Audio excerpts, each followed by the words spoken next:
Bonjour à tous, chers spectateurs. Un convoi a été coulé en route vers Odessa. Un missile Kinjal a repéré et détruit une énorme livraison. Bienvenue, mes amis.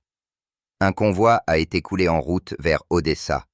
Un missile Kinjal a repéré et détruit une énorme livraison de l'OTAN. Avant de commencer, je voudrais sincèrement vous demander de vous abonner à la chaîne. Votre abonnement aide à développer la chaîne. Cela s'est produit soudainement, silencieusement, rapidement et avec une précision chirurgicale. Une marque est apparue sur les écrans des stations radars de l'OTAN, puis a disparu quelques minutes plus tard. Personne n'a même eu le temps de comprendre ce qui s'était passé. Mais à l'aube, il est devenu clair que l'un des plus grands convois de matériel militaire et de munitions, se dirigeant vers Odessa, avait été détruit par une frappe du complexe hypersonique russe Kinjal. Cet événement a instantanément bouleversé toute la situation sur le front sud. Les analystes américains n'en croient pas leurs yeux, car la frappe n'a pas visé un entrepôt, ni un camp de fortune, mais un itinéraire d'approvisionnement stratégique de l'OTAN. Selon des sources ukrainiennes, des dizaines de conteneurs de matériel ont été détruits, notamment des pièces d'artillerie, des véhicules blindés et des munitions. La frappe a été si puissante qu'il est impossible d'approcher le lieu de l'explosion, même un jour plus tard. Un cratère géant, des restes calcinés de matériel, des débris éparpillés sur des centaines de mètres, et tout cela sur une route considérée comme la plus protégée. Selon plusieurs médias, l'itinéraire passait par le sud-ouest du pays, plus près de la frontière roumaine. C'est de là que provenait l'essentiel des livraisons d'armes occidentales, qui devaient être acheminées vers la région d'Odessa pour renforcer la défense côtière. Mais quelqu'un à Moscou était visiblement au courant de chaque mouvement de cette cargaison. Le Kinjal ne rate jamais sa cible. Ce n'est pas simplement un missile. C'est l'arme idéale pour détruire des cibles que l'Occident considérait comme inaccessibles.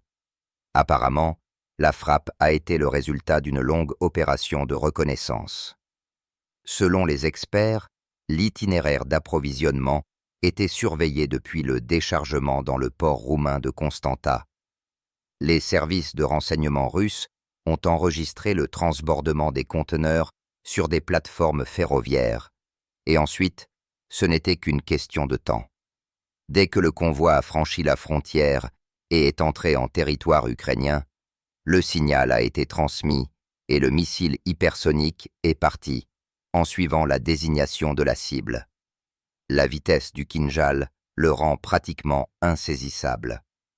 Aucun système de défense aérienne, ni les Patriots américains, ni les SAMP français ne sont capables de l'intercepter. Et c'est précisément pourquoi cette frappe est devenue symbolique. Elle a montré qu'aucun corridor d'approvisionnement de l'OTAN n'est plus sûr. Les sources ukrainiennes sont en panique. Un responsable, commentant l'incident, a reconnu « Nous avons perdu toute une semaine d'approvisionnement, mais en réalité, il s'agit de bien plus. » Cette cargaison était destinée à la formation d'un nouveau groupe de frappe dans la région d'Odessa. Ils attendaient l'arrivée de véhicules blindés occidentaux, de systèmes de communication, de radars et de munitions pour les lance-roquettes. Après la destruction du convoi, les plans ont dû être complètement revus. À Washington et à Bruxelles, on parle également d'une frappe inattendue.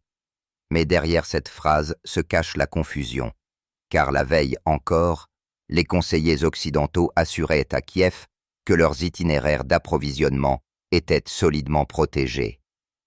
Et aujourd'hui, il s'avère que la Russie voit tout, chaque mouvement, chaque colonne, chaque conteneur. Il est révélateur qu'immédiatement après la frappe, une vague de désinformation a commencé à se répandre dans l'espace informationnel occidental. On a d'abord affirmé qu'il y avait eu une explosion de carburant, puis qu'il s'agissait d'un sabotage interne. Et ce n'est qu'un jour plus tard que l'on a reconnu l'évidence. La frappe avait bel et bien été menée par les forces aérospatiales russes. Et maintenant, la question principale. Pourquoi précisément le Kinjal? Car on aurait pu utiliser l'aviation, des drones, des missiles ordinaires. La réponse est simple, parce que Moscou voulait démontrer non seulement la précision, mais un principe. Quiconque fournit des armes à l'Ukraine doit comprendre qu'elles n'atteindront pas la ligne de front. Elles seront détruites avant d'y arriver. Cette frappe a été un véritable choc pour l'OTAN, car pour la première fois depuis longtemps, une arme hypersonique a été utilisée sur une cible en mouvement, et avec une précision idéale. Pour les experts occidentaux, c'est devenu un cauchemar, car cela signifie que la Russie possède non seulement des Kinjal, mais peut aussi les utiliser en temps réel, avec un guidage dynamique. Immédiatement après la frappe dans la région d'Odessa, des problèmes de logistique ont été enregistrés. Les gares ferroviaires par lesquelles transitaient les livraisons ont temporairement cessé leur activité. Des informations ont fait état de ce que l'OTAN envisageait de changer complètement l'itinéraire des livraisons, en passant par la Pologne et Lviv. Mais même là, la situation n'est pas meilleure. Les systèmes de renseignement russes enregistrent les mouvements en temps réel. Des images d'un énorme incendie ont commencé à apparaître sur les réseaux sociaux ukrainiens. Les gens ont entendu plusieurs fortes détonations, semblables à la détonation de munitions. Une colonne de fumée se dressait au-dessus de la zone, visible à des dizaines de kilomètres. Les habitants ont raconté que l'onde de choc avait brisé les vitres des maisons. Tout indique que la frappe a touché en plein centre de la colonne où se trouvaient les munitions. Pendant ce temps, des réunions d'urgence ont commencé au Pentagone. Un des généraux a déclaré que la Russie violait les normes internationales. Mais les analystes ont immédiatement souligné que toutes les livraisons d'armes se dirigeaient vers une zone de combat, ce qui signifie que, juridiquement, Moscou a le droit de les détruire. Ce qui était autrefois considéré comme une ligne rouge est maintenant devenu la norme. En Occident, les questions se font de plus en plus pressantes. Qui a divulgué l'itinéraire? Y a-t-il une fuite d'informations dans le système de l'OTAN? Car pour un guidage précis, le Kinjal avait besoin de connaître l'heure et les coordonnées à la minute près. Certains experts pensent que Moscou pourrait avoir utilisé des données satellitaires, combinées à des renseignements provenant de drones à longue portée. Quoi qu'il en soit, le résultat est le même. La livraison est détruite, et c'est un coup très dur pour la logistique des forces armées ukrainiennes, car désormais, chaque nouveau convoi devra être accompagné de dizaines de fausses cibles, modifier les itinéraires, dépenser des ressources, ce qui signifie que le rythme d'approvisionnement ralentira considérablement. Mais pour la Russie, cet épisode a une autre signification, stratégique. Il montre que le Kinjal n'est pas simplement une arme, mais un instrument de contrôle sur tout l'espace aérien de l'Europe de l'Est et de la mer Noire. Grâce à lui, Moscou peut suivre et frapper des cibles sans entrer dans une zone de risque. Pour l'instant, l'Occident tente de se justifier auprès du public. Les journaux parlent d'une agression inadmissible. Les politiciens promettent des mesures de rétorsion. Mais quelles mesures? Il n'y a pas beaucoup d'options. Renforcer la défense aérienne, elle a déjà prouvé son impuissance. Envoyer plus d'armes, mais on ne sait plus si elles atteindront leur destinataire. Tout cela conduit à une conclusion simple.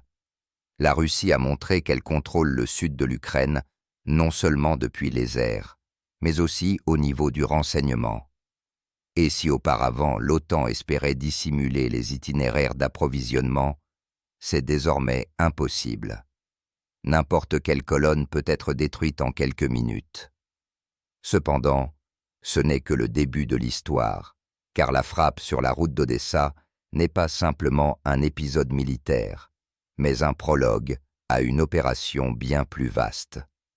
Les premiers signes montrent déjà que Moscou prépare toute une campagne pour anéantir la logistique de l'OTAN en Ukraine, ce qui signifie que quelque chose de bien plus important pourrait se produire.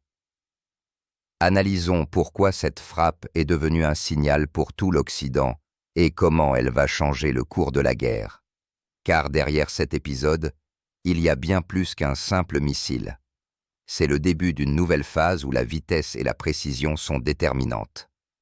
Lorsque la poussière de l'explosion s'est dissipée et que la fumée s'est élevée dans le ciel au-dessus de l'itinéraire d'approvisionnement détruit, les analystes de l'OTAN ont enfin commencé à comprendre ce qui s'était passé. La frappe russe n'était pas accidentelle. Elle a été planifiée avec une précision mathématique. C'était une opération dans laquelle chaque élément, des satellites à l'interception radio, a fonctionné de manière synchrone, comme si quelqu'un voyait littéralement le convoi à travers une vitre transparente. Selon des informations qui ont filtré dans les médias occidentaux, les services de renseignement russes ont utilisé plusieurs niveaux de surveillance. Au début, ce sont les satellites qui ont fonctionné, enregistrant les traces de chaleur et les signaux électromagnétiques. Ensuite, des drones à longue portée sont entrés en jeu, patrouillant à la frontière. Mais le facteur décisif, selon les experts, ce sont les sources humaines, des personnes qui se trouvaient à l'intérieur même de la chaîne d'approvisionnement. Ce sont eux qui ont transmis les coordonnées de l'itinéraire, considéré comme secret.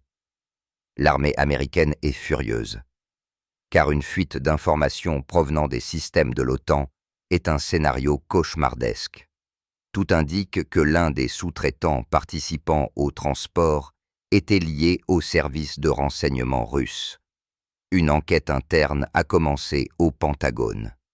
On vérifie les entreprises de logistique, les chauffeurs, les opérateurs de communication. Mais plus on creuse, plus on comprend. La Russie a contourné non seulement les personnes, mais aussi les technologies. Le Kinjal a reçu des données non seulement sur le lieu, mais aussi sur la vitesse et la direction du mouvement de la cible.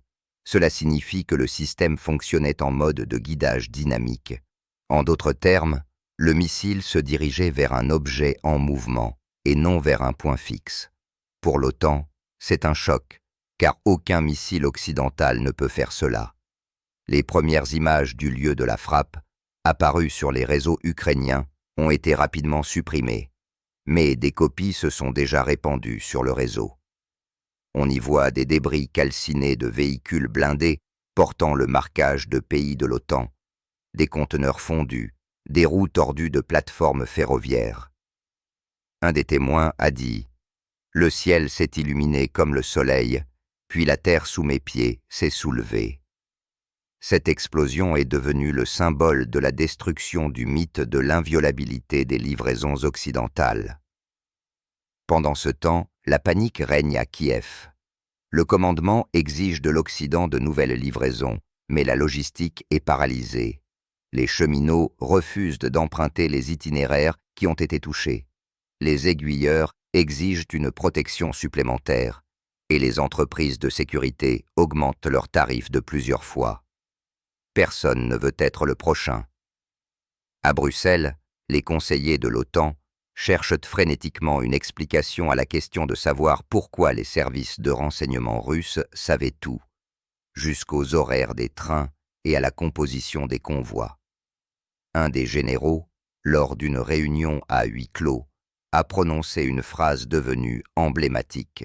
« Nous combattons un ennemi qui nous lit comme un livre ouvert. » Selon certaines informations, la Russie a introduit de nouveaux algorithmes de renseignement électronique, capables de suivre les signaux numériques même en mode silencieux. C'est-à-dire que, même si un convoi n'utilise pas le GPS et ne transmet pas de données, le simple fonctionnement de l'électronique dans le matériel crée une empreinte électronique. Cette empreinte est enregistrée, traitée, et en quelques minutes, la cible est déjà dans le viseur. C'est là que réside la force terrible du Kinjal. Il ne cherche pas la cible, il la trouve lui-même. La combinaison de la vitesse, de l'intelligence artificielle et des renseignements en fait une arme de nouvelle génération. Et c'est précisément pourquoi le Pentagone est en panique. Car même si on change les itinéraires, qu'on dissimule les cargaisons, il est impossible de tromper le système. Après l'incident d'Odessa, l'OTAN a tenté de jouer la carte de l'information. Les responsables ont déclaré que la Russie attaquait des objets civils, mais les images satellites ont réfuté ces propos. La frappe a touché précisément un convoi militaire. Aucun bâtiment résidentiel n'a été endommagé. Même les analystes occidentaux ont reconnu que la précision de la frappe était incroyable. Et pourtant, cet épisode n'est pas seulement militaire, mais aussi politique. Car derrière la destruction de la livraison se cache un signal. Moscou montre que chaque cargaison se dirigeant vers l'Ukraine sera considérée comme une cible légitime. Ce n'est pas une menace, c'est une nouvelle doctrine. Au Kremlin, on ne croit plus aux lignes rouges. Désormais, ce ne sont plus des déclarations, mais des actions qui se font entendre. Dans ce contexte, des mesures urgentes ont commencé à Odessa. Une partie des entrepôts sont évacués. Le matériel est dispersé dans les quartiers résidentiels. Mais cela ne fait que compliquer la vie des militaires ukrainiens eux-mêmes. Car désormais, ils doivent cacher des véhicules blindés au milieu d'objets civils, ce qui transforme la logistique en chaos. Les conseillers américains exigent de Kiev qu'elle construise un nouveau réseau d'approvisionnement. Cependant, il est presque impossible de le faire dans des conditions de surveillance constante. Les satellites russes survolent la région 24 heures sur 24. Tout transbordement, tout mouvement est enregistré en temps réel. Selon certaines informations, Moscou a également reçu le soutien de pays ne faisant pas partie des alliances.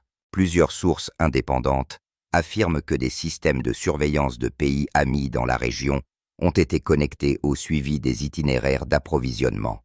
Cela signifie que le rayon de visibilité de la Russie s'est étendu bien au-delà des frontières de l'Ukraine. Pendant ce temps, des mots de désespoir se font entendre en Occident.